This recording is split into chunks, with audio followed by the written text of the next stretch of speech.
Good afternoon. Today's subcommittee meets to hear testimony on two important but very diverse subjects: the eligibility of Tricare beneficiaries to enroll in health savings accounts, or HSAs, and the placement of a memorial within Arlington National Cemetery to honor helicopter pilots and crew members who died while flying in combat in Vietnam. I want to thank Representative Mark Amodei from my home state of Nevada and Representative Chris Stewart from Utah for introducing H.R. 4298, the Vietnam Helicopter Crew Memorial Act, and H.R. 5458, the Veterans Tricare Choice Act, respectively. I appreciate your support for our service members and retirees and for your willingness to honor those who gave the ultimate sacrifice. I welcome both of you here today. We'll have two panels, the first to discuss the Vietnam Helicopter Crew Memorial Act, and the second to discuss the Veterans Tricare Choice Act. I'm interested in hearing from our witnesses today their views on each of these bills that have been introduced in the House of Representatives. With that, I want to welcome our witnesses. I look forward to their testimony, and before I introduce our panel, I'd like to offer Ranking Member Ms. Davis of San Diego an opportunity to make any opening remarks. Thank you very much, Mr. Chairman, and just very briefly, I certainly want to welcome our witnesses as well. The two issues that we have before us today are not as easy to address as one might believe. Weighing the decision to create a commemorative monument against when, at the same time, we're ensuring space for future burials in Arlington National Cemetery is not an issue to be taken lightly. We are also discussing another important topic today: to allow those eligible for Tricare to also be eligible for health savings accounts. Both policy decisions could have positive and negative impacts. That's just about everything we do does. It's never simple, right? I look forward to hearing from our witnesses on both of these issues and working together to find solutions. Thank you, Mr. Chairman. Thank you, Ms. Davis. At this time, without objection, I ask unanimous consent that an additional statement from the National Association of Uniformed Services be included in the record of this hearing. Without objection, so ordered. We'll try to go as quickly but as effectively as we can before they call votes. As you've all been informed, we're probably going to have a vote series that will interrupt this hearing. So I'll welcome our first panel, the Honorable Mark E. Amodei of the 2nd District of Nevada, Mr. Patrick Hallinan, Executive Director for Arlington National Cemetery, and Mr. Bob Hesselbein, Chairman, Legacy Committee, Vietnam Helicopter Pilots Association. With that, Mr. Amodei, you have 5 minutes. Hit your button. On this mic in front of you. For your record, Mark Amodei from the 2nd District of Nevada. I understand the primary mission of ANC. The staff has been outstanding to work with. I've learned a lot in 2 visits to ANC to find out what's going on with ANC in terms of its history, present operations, expansion plans, and what they plan to do in the future. I understand that the primary mission of ANC is to conduct burials. But when you look at what the legislation says that was passed by this House, it says that is the primary mission, and you're going to hear about that, and there's no dispute about that here today. But there is nothing in the legislation that says you can't have memorials at ANC. And, quite frankly, when you look at the history, in the last 27 years, there have been 4 memorials constructed at ANC. So many times you hear the argument, well, oh my God, if we let this one in, they're all coming in. The bar is pretty high, and it should be very high. But I got to tell you, ANC is a phenomenal and unique national treasure. This application is a phenomenal and unique memorial request. This is not somebody where somebody's favorite unit or whatever, and hey, we want to do this or that. This is almost 10% of the casualties in the helicopter war. Let me repeat that. Almost 10% of the casualties in the helicopter war. And that's not just pilots and crew members, that's medics, and by the way, it's all branches of service. Air Force, Marine Corps, Army, Navy, medics, crew members, crew chiefs. And so, when you look at this and you say, is there no application that's worthy? Indeed, it's interesting to note that the advisory committee tied on this issue. It was 3-3. One member was absent. So they sent it up to the executive director and to the Secretary of the Army, and they made their call. And with due respect, it's like I understand that. But my concern and the reason for introducing the legislation, which I didn't do lightly, is My fear is that we have a de facto standard if these folks can't make it. Helicopter casualties in the helicopter war, 10%, and I won't steal the Colonel's thunder here, if this isn't worthy, and by the way, Mr. Chairman, with your permission, I have a visual aid. As you can see, this is a very expensive visual aid. Members of the committee, this is 5 square feet. And you say, gee, that's a nice visual aid there, Mr. Amadei. That's what they've asked for. 5 square feet. That's 1,000 casualties per square foot, if you want to look at it that way. 4 of these in 25 years. That could be the 5th one, and who knows when the next one is. That is not the sort of thing that is going to crowd out burials at ANC. And I would remind you, when you look at that legislation again, primary mission, no doubt about it. 10% of the casualties, 5 square feet. There are areas that are unsuitable for graves. So what these folks are asking for, and listen, it's one of the few times I can say it anymore, I'm too young to have said, I served in Vietnam. Thankfully, it's one of the few things I am too young for.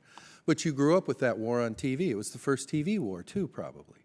And so you look at that, and as you think about people in your community, as you think about medics, as you think about Air Force people, as you think about Army people, Navy people, Marine Corps folks, how many people's names aren't on that wall down the street because these folks were around doing their job? So I would submit to you, ANC is a national treasure. This is a unique request that the advisory committee tied on. And so here we are saying, hey, you know what? Let's really make sure we take a good look at this, because this is a pretty worthy cause. The request is for that much. We ought to be able to find 5 square feet for something special for nearly 5,000 casualties in the helicopter war for people who died on those. And so with that, I would just say a working standard that doesn't allow a worthy application to make that grade is a working standard, quite frankly, that needs a little bit of help. Because the answer shouldn't start with no. It should be you've got a very high standard to meet. And if you meet it, though, we will give you that much square feet. Thank you, Mr. Chairman, and I yield back. Thank you, Congressman Amadei. Next, we will hear from Mr. Hallinan.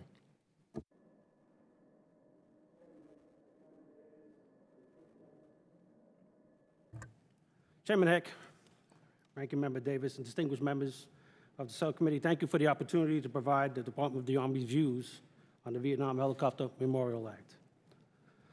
Arlington National Cemetery is our nation's unique and iconic resting place, devoted to those individuals who made a significant sacrifice and commitment to the defense of our country in the armed services. Arlington National Cemetery is recognized as a national treasure and is an active military cemetery, interring over 7,000 individuals annually. Since 1864, these hallowed grounds have been the final resting place for more than 400,000 active-duty service members, veterans, and their family. It is our duty and the United States Army's commitment to ensure Arlington National Cemetery remains an active cemetery as long as space accommodations allow us to honor those who have served our nation in the military. On behalf of the cemetery and the Department of the Army, I express our appreciation for the support that Congress has provided over the years. Current law directs Arlington National Cemetery to preserve space not conducive to ground burial of human remains for the memorialization of individual service members whose remains are missing, never recovered, scattered, or buried at sea. Over the past 25 years, as the Congressman pointed out, only 4 monuments have been approved and installed in Arlington National Cemetery, the 2 most recent being in 2002 and 2011, the Battle of the Bulge and the Jewish Chaplains Memorial, respectively, each of which were authorized through congressional legislation. The proposed Vietnam Helicopter Crew Memorial Act legislation, as drafted, will direct the Secretary of the Army to place in Arlington National Cemetery a monument honoring the helicopter pilots and crew members of the Vietnam era and for other purposes. This legislation does not address the broader concerns of preserving the life of the cemetery well into the future. By virtue of long-standing Army policy and rulemaking, commemorative monuments will only be placed in Arlington Cemetery after a collaborative and deliberative process. Monuments reduce land that would otherwise be used for burial memorialization of our killed in action, deceased on active duty service members, veterans, and their eligible family members. The initial request from the Vietnam Helicopter Pilots Association was processed in accordance with the 2012 National Defense Authorization Act and public law. The appropriate congressional oversight committees were notified of the Secretary of the Army's decision to disapprove the request for a commemorative monument. In its stead, he did approve the placement of a plaque at the base of a living tree. While other veterans organizations have had their requests for tree plaques disapproved in order to preserve space at the cemetery, the Secretary chose to allow a tree plaque honoring those members of the Vietnam Helicopter Pilots Association. Given the present rate of burials and the dwindling inventory of available grave sites and niches, at Arlington National Cemetery will close for first interments or interments in the 2030s. The reality is space is finite. Each year, ground burial is denied to veterans whose service does not rise to the level to justify displacement of eligible veterans. Additionally, under current eligibility, any future casualties of our nation, excuse me for a moment, each ground burial is denied current veterans and justified displacement of an eligible veteran. Additionally, any current eligible future casualty our nation sustains after the 2030s may find space not available at Arlington National Cemetery for those who pay the ultimate sacrifice or killed in action service members. Arlington National Cemetery is devoted to ensuring the most important memorials are placed in our hallowed grounds. Those are the individual government headstones marking the resting places of the veterans who have served and sacrificed their life in service to our nation. We are responsible for ensuring commemoration in perpetuity, as established by law. Maintaining individual memorialization of those who have earned a place at Arlington is the most important responsibility we as a nation hold at Arlington National Cemetery. This was a key consideration for the cemetery staff and the Advisory Committee on Arlington National Cemetery when they reviewed and made their recommendation to the Secretary of the Army. His thoughtful and detailed review found the same and resulted in his decision. The Army understands the general intent of the legislation to honor these veterans in their service. However, as stewards of our most hallowed military burial grounds, Arlington National Cemetery must diligently preserve the land which is ultimately designated for the sole purpose of providing the final resting place for our heroes who are killed in action, active duty service members, veterans, and their eligible family members. Any structure, commemorative or utilitarian in nature, that diverges from the express mission should be placed in other locations suitable for their representation. Chairman Heck, Ranking Member Davis, this concludes my testimony. I will gladly respond to any questions you or the subcommittee may have. Thank you, Mr. Hallinan. I think we'll probably have time to get through Mr. Hesselbein's opening statement, and then we'll come back for questions. So, Mr. Hesselbein, you're recognized for 5 minutes. Thank you, Chairman Heck, Ranking Member Davis, and other distinguished members of the committee. It's a privilege to be here today to speak not only on behalf of the Vietnam Helicopter Pilots Association, but also the Vietnam Helicopter Crew Members Association, to speak in favor of H.R. 4298, the Vietnam Helicopter Crew Member Memorial. We currently are over 10,000 members strong in our two organizations, and we achieve membership by a difficult manner. We're from all branches of service, the commonality we served, Army, Navy, Air Force, Marines, and Coast Guard. We earned our membership as combat helicopter pilots and crew members in the Vietnam War, the war, as you've heard already, that's described as a helicopter war. I can also say I speak informally for the many Gold Star families who still mourn the loss of their husband, their son, or brother killed while operating rotary wing aircraft in Southeast Asia from 1961 to 1975. We know why we want to honor those in Arlington National Cemetery. We want to make sure that we clarify that this memorial is to honor those who died, the almost 5,000. Some 41 years after the end of the Vietnam War, we are still without a single memorial in the nation that honors the all-service commitment and dedication, the last full measure that approximately 5,000 rotary wing pilots, crew chiefs, medics, and door gunners gave during the conflict, and many, might I add, who are buried right now in Arlington National Cemetery.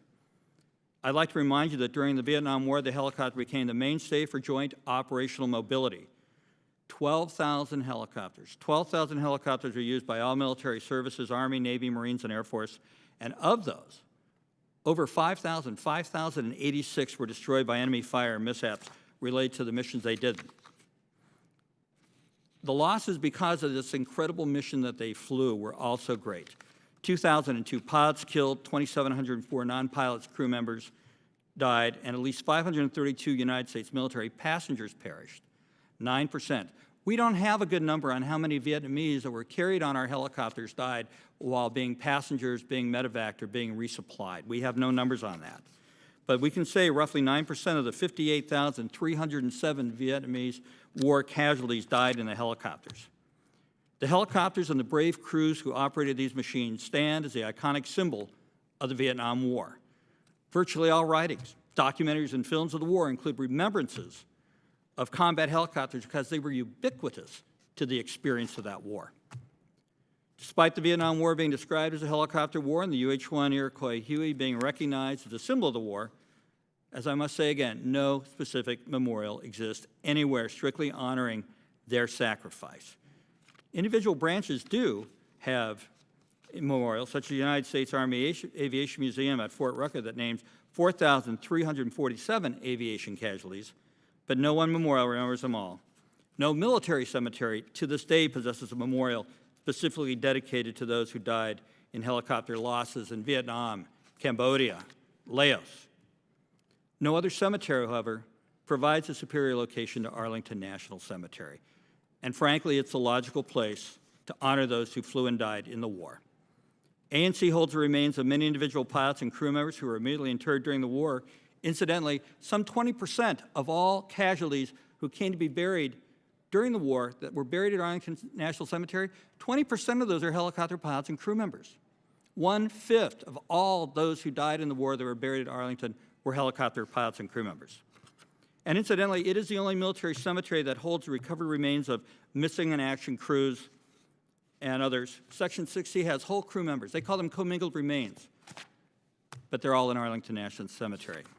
And also, incidentally, those of you see in this room, many of us will also be buried in Arlington National Cemetery as helicopter pilots remembered for such. I'd like to say one thing about the cemetery. You know, it holds symbolic value held nowhere else. If New York City is the heart of the nation's finances, if Washington, D.C. is the heart of the political place, then Arlington National Cemetery is the heart of our military conscience. It's where we go to remember the cost of the war. It's where we go to see our fallen warriors. And for us veterans of war, it's a place we go to visit our young friends who died in combat. If you look at this memorial, it's designed to blend in with the aesthetic of Arlington National Cemetery and to reflect what the commingled remains look like in their mixed graves, combined remains, all having one stone, much like that. If you look at it, it's a Huey approaching. It's approaching a safe place. The machine guns are stowed because they're coming to a place of safety.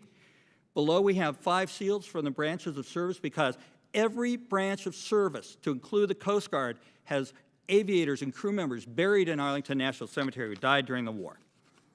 And in the center, the simple words, some taken from Lincoln's Gettysburg Address, express our feelings for their loss. And I would like to say it's all going to be done at private expense. We will pay to have it built. We will pay to have it installed, and we have set aside the funds, and we have the funds to have a lifelong trustship for this thing. Now, there are voices who say Arlington can't accept additional memorials, and all unused ground must be reserved for future graves. But there are places in Arlington National Cemetery that will never have graves. There are utility lines. There are tree roots that can't take 6 feet or 8 feet of digging, but they can certainly take a memorial such as this that only goes about 1.5 feet into the ground. It's suitable. Some also fear, as we said before, that it will result in a flood of legislation. Well, that's simply not held true, as we discussed. 2 legislations, and others 2, only one was a combat recognition for men who died during the Battle of the Bulge and women who died in the Battle of the Bulge. That was 14 years ago. And also the reason there won't be another flood, and I'll only take 1 minute of your time with your permission, sir, is that the average age of the veterans of Vietnam is now 72. I am the youngest. I was a 19-year-old gunship pilot in 1972, and I'm 64 years old today. You won't have many veterans groups coming to you seeking more memorials because simply we're dying. We'll be dead soon. We're not asking for something new. As Executive Director Hallinan spoke, we've been authorized about 1.5 feet for a small tree marker. Well, we looked at the tree markers, 142, and we found most of those are not significant to the casualties or a 13-year war. They're for smaller events and smaller groups, all worthy, but not to the magnitude of this loss in this amount of time. We have 1.5 feet of space now. We'd like 5. And we ask you, representing the people of the United States, to help us with this. We'd ask you to guide to this and pass Bill H.R. 4298. Thank you for listening to my witness testimony. I'd like to thank all our witnesses. We will stand in recess until we reconvene after the votes.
Okay, we will reconvene the hearing and take up questions. I'll begin and put me on the clock for 5 minutes.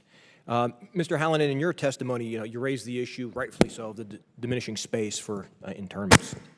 Just for my edification, how many acres does Arlington occupy? Mr. Chairman, Arlington presently occupies 624 acres. Okay, and of the 624, do you know how many acres are not suitable for internments?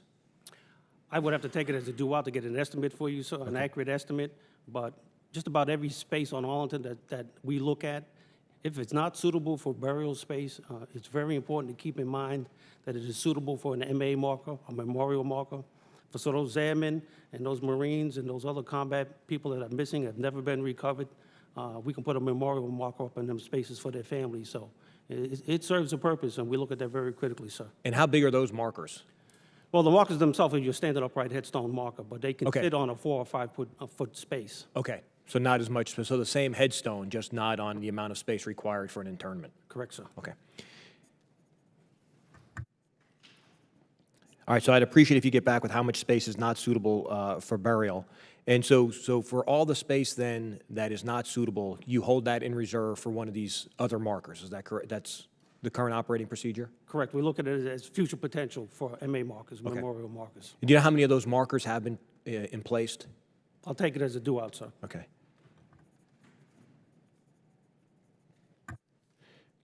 And how many monuments that honor groups of individuals who served in a particular war or conflict are located in Arlington? Take that as a due-out, Mr. Chairman.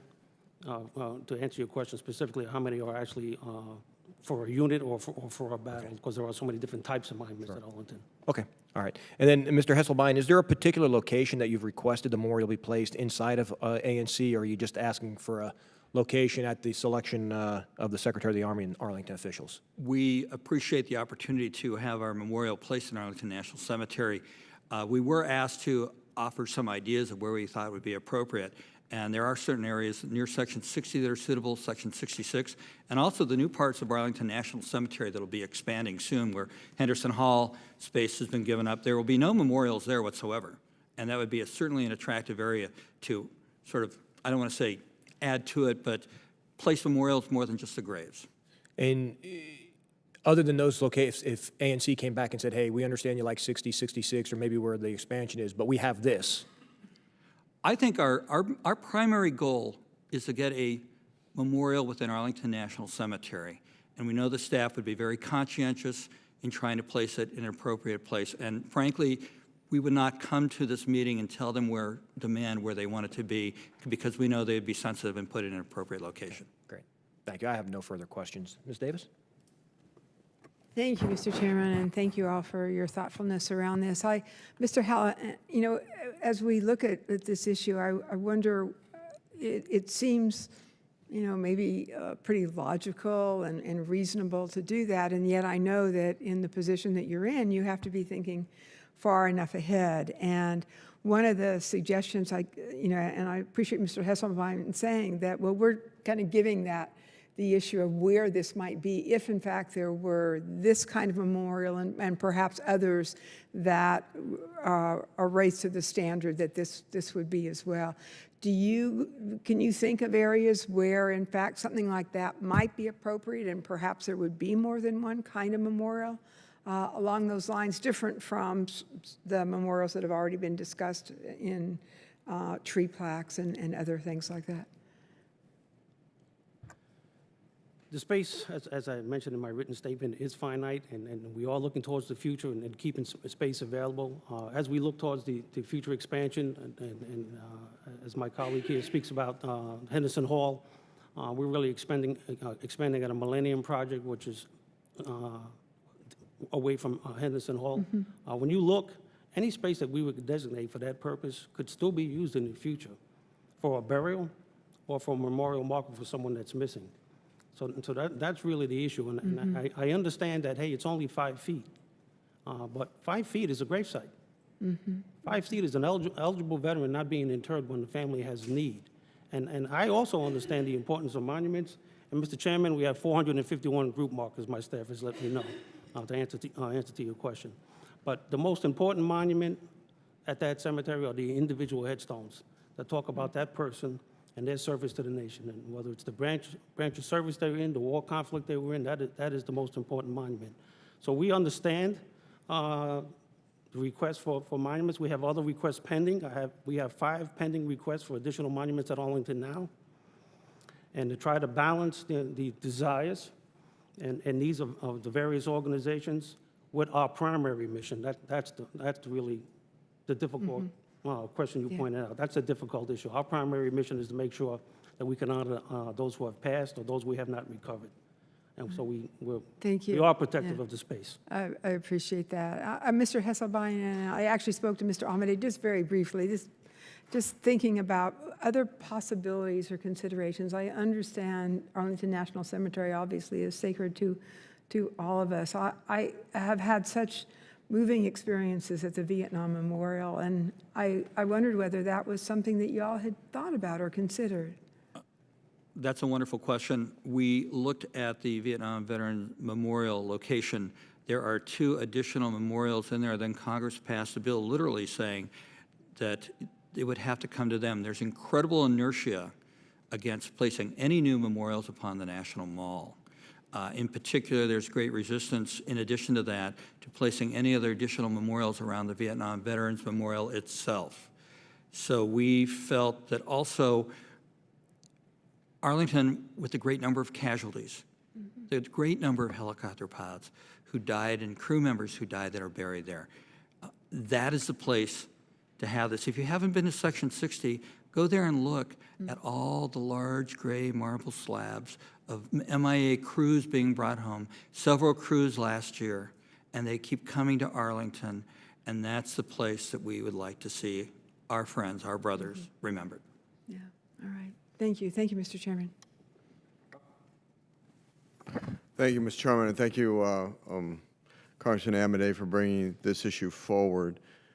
I was in the Army, but too late for Vietnam. I did come in 72, but when I came out of the pipeline, they weren't sending ground troops to Vietnam anymore. And I later transferred to the Marine Corps and then left active duty. And an assignment I had as a reservist at one time was to go through the files of those missing in action in Vietnam from Colorado and contact the families and give them an update. Well, there really wasn't much of an update. It was just about the Marine Corps felt that they wanted to have maintain strong communications with the families. So even though there wasn't new information, that there was a requirement to contact the families of those missing in action.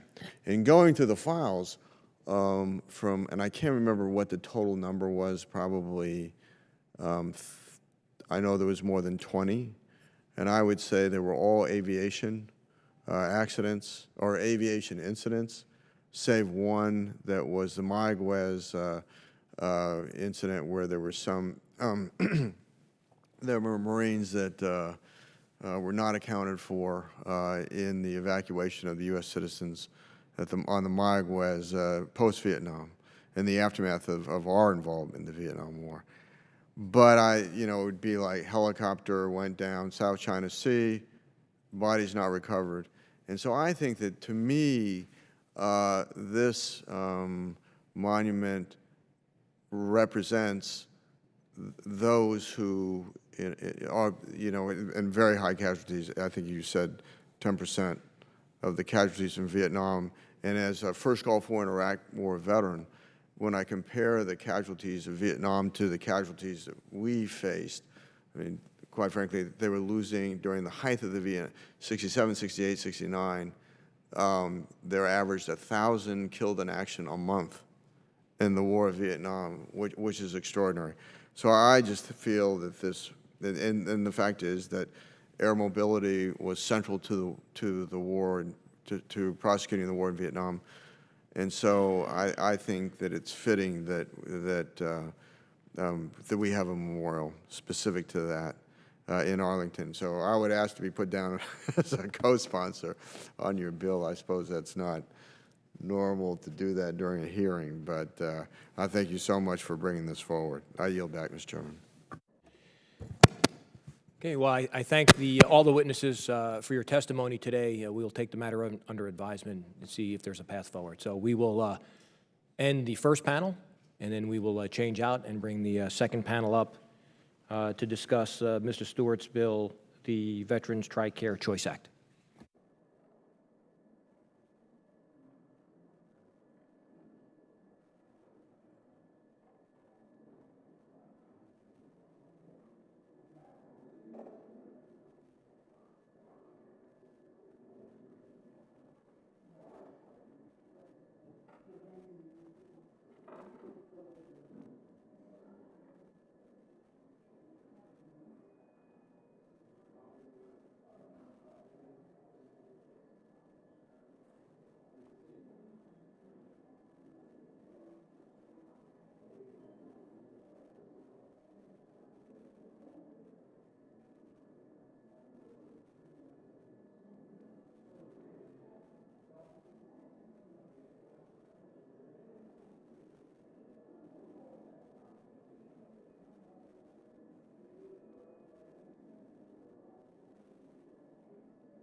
Chris isn't coming back.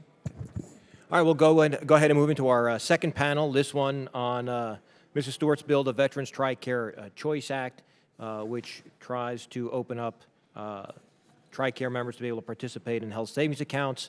We have but one witness, Mr. Bill Secord, Legislative Affairs Chairman for the Airline Pilots Association. Secord, you're recognized for 5 minutes. Thank you, sir. I'd like to thank you and Ranking Member Davis and the distinguished members of this subcommittee for inviting me today.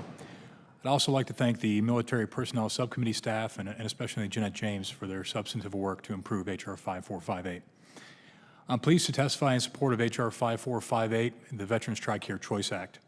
It is truly an honor to represent not only the many veterans within our association, but all of our nation's veterans and their families who have made such large sacrifices to protect our way of life. Upon entering military service, every active duty, reservist, and National Guardsman is enrolled in the Defense Enrollment Eligibility Reporting System, or DEERS. When the service member retires, he or she remains in DEERS and becomes immediately eligible for TRICARE benefits. Under Section 223 of the Internal Revenue Code, simple TRICARE eligibility precludes that military retiree from making contributions to or receiving employer contributions to an HRA, or excuse me, an HSA, a health savings account. The genesis of the Veterans TRICARE Choice Act came about during the FedEx Pilot Group's latest round of contract negotiations in 2014. Our healthcare experts proposed a high-deductible healthcare plan with HSA, which would save our corporation money and also protect the pilots' healthcare benefits. But while conducting additional research, we realized that the TRICARE-eligible pilots would not be allowed to participate in the HSA portion of the plan because, as I stated earlier, TRICARE is not HSA compliant under the Internal Revenue Code. We further realized that the negative consequences would not only impact our members, but also could impact millions of our nation's veterans that are TRICARE eligible. We brought this to Congressman Chris Stewart's attention, himself a B-1 bomber pilot for the Air Force, and in a great example of inter-service support and bipartisanship, he joined forces with Congresswoman Tulsi Gabbard, who currently serves as a major in the Army, in the Hawaii Army National Guard. And with that, the Veterans TRICARE Choice Act was introduced. This legislation solves the problem of a TRICARE-eligible individual's inability to participate in an HSA by allowing the individual to voluntarily pause his or her TRICARE benefits in DEERS. During this period, the individual could participate in their employer's health care plan and HSA, the same as their civilian coworker. At any point in the future, if the individual decided that his or her TRICARE benefits would be a better fit, he or she could elect to return to TRICARE during an annual open enrollment period or upon a qualifying life event. The seamless transition back to TRICARE is made possible because the military retirees' information is retained in DEERS. This bill gives TRICARE eligible individuals the flexibility to best care for their families and ensures them the same access to health care benefits that their civilian counterparts have. Now, some might argue that access to a health reimbursement account, or HRA, provides the same benefit as an HSA. While it is a similar benefit, there are some important differences. A health reimbursement account is just that. It's an account for reimbursement. It's an employer-controlled account funded only by the employer to reimburse the employee for approved medical expenses. An HSA, however, is an account that is employee-controlled, that the employer and employee may deposit money into together. In 2016, an individual with family coverage may have up to $6,750 deposited in an HSA, with an additional $1,000 for those 55 years of age and older. Assuming current contribution limits, a military retiree who retires at 40 would potentially have $178,750 deposited into an HSA over a 25-year period. This is money that can be invested and used for any future medical expense tax-free. This legislation is a common-sense solution to ensure that our veterans have access to the same health care options offered by their employers to their civilian coworkers, and it gives them the flexibility to make the best choices for their family's health care needs. I thank you for your time and for your support of H.R. 5458, and I look forward to your questions. All right, thank you. So let me make sure I'm going to walk through a hypothetical timeline. You tell me how this works. So somebody enlists at the age of 18, they retire after 20 at 38, they're TRICARE eligible, but they opt not to take their TRICARE benefit, but instead they're going to take another employee-based plan that's a high-deductible HSA-based plan. But in order to do that currently, they have to opt out of TRICARE, which they cannot do. Correct. Yeah, they currently cannot do that because of they're not eligible for the HSA. And then at some point in the future, let's say they get to 65 and now they decide they want to go TRICARE for life, they come back in, or if they leave that one employer and go someplace to another employer that doesn't offer the same high deductible HSA plan, they can come back into TRICARE. Yes, sir. So from your perspective then, what do you see as the most tangible benefit of allowing the military retirees to be able to opt out of TRICARE to purchase the high deductible plan with the HSA? Simple choice. It gives them the same options that their civilian coworkers have. I never had the honor of serving, but I think that a veteran should have every option that I do in our healthcare choices. Any estimate of how many military retirees? I mean, has there been a survey or anything that's been done to look at how many people might be interested in taking advantage of this option? No, sir. There are no numbers. Okay. All right. I have no further questions. Ms. Davis? Yeah. Thank you for being here and presenting it. Do we have any idea how this would score? Yes, ma'am. And I'll quote the CBO cost estimate. It said, quote, CBO estimates that the effects on direct spending and spending subject to appropriation would be insignificant in any year and in total over the 2017 to 2026 time period. So insignificant. Insignificant. Because it seems as if there would certainly be a hit, but maybe there's so few people that would be involved. Is that right? That would be, I mean, I could speculate that, speculation, my guess would be that it would not be a large portion of veterans that would participate, but yes. Yeah. If beneficiaries were required to actively enroll in TRICARE, regardless if it was prime or standard to be eligible, would that alleviate the problem? No, ma'am. For those with high deductible insurance? I'm sorry, could you ask the question again? If the beneficiaries were required to actively enroll in TRICARE, regardless if it was prime or standard to be eligible, would that then alleviate the problem for those with high deductible health insurance plans offered by their employer? No, ma'am. Regardless of the TRICARE benefit that they have, they're not eligible under TRICARE. They wouldn't be eligible? No, ma'am. Okay. All right. Thank you. I'm still trying to get it. Thank you. Sure. So just because they're even though they're not on TRICARE. They're retired, they're not using their TRICARE benefit, but just because they have the marker of being TRICARE eligible, under IRS rules, they're not able to use a high-deductible HSA plan. Yes, sir. Okay. Mr. Kaufman? Thank you, Mr. Chairman. Do we, so this hasn't been scored in terms of the in terms of the actual cost of this, not to DOD, but to Treasury? Yeah, probably not. No, All I have is what I read, just that CBO estimates that it's insignificant in the 10-year period. Okay. I don't have any. Yeah, I don't see why those who retire, I'm on TRICARE. Sure. But I didn't come on until age 60 because I have a reserve retirement. But for those people on active duty, they'll come off, you know, they could be 40, they could be as young as, well, they could be as young as 38, but probably the average age for somebody serving 20 years would probably be around 42, 43, 44 years old. And so it's, you know, if they don't want to take the benefit of TRICARE, if they want to delay that benefit and go with an HSA, they ought to be able to do that, I would think. Chairman, I yield back.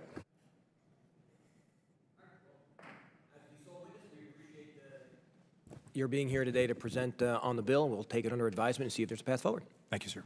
There being no further business before the committee, we stand adjourned.